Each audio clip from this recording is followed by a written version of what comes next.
Nous sommes tous piétons planétaires, en mouvement, dans le mouvement, citoyens du monde en mutation, monde dans le monde grouillant, résidents invétérés, toujours en mouvement, sonnants et trébuchants, appauvris ou enrichis, jamais de terme au déplacement, voyager léger. Traverser un lieu à l'abandon, friche, en attente d'une disposition, un champ, acheminer l'idée, essaimer l'habitat, l'utopie du logement, du terrain vague, le foyer.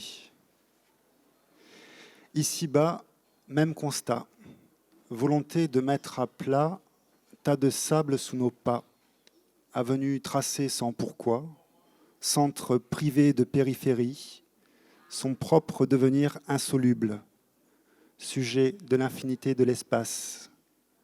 Aucune perspective ni ligne de fuite. Vaincre la perte de tout repère. Relancer la mécanique du travelling. À l'entrée des villes, mais ne serait-ce pas la sortie, zone commerciale, ponctuée de ronds-points.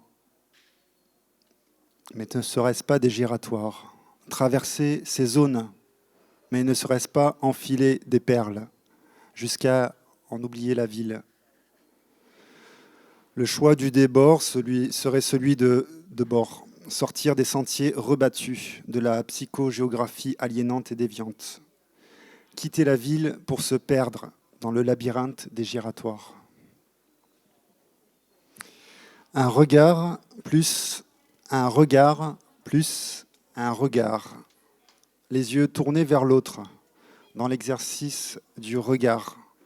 L'œil qui parcourt, qui fuit. À l'intérieur, c'est un paysage. À l'extérieur, c'est l'horizon. Dans les deux cas, c'est l'étendue. L'espace d'un monde ouvert, à perte de vue, puis fermé. Reconduit à la frontière, en face des trous bon pied bon oeil. À force de reconnaissance, une mine saute aux yeux.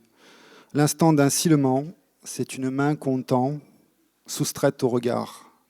L'autre, plus l'autre, plus l'autre.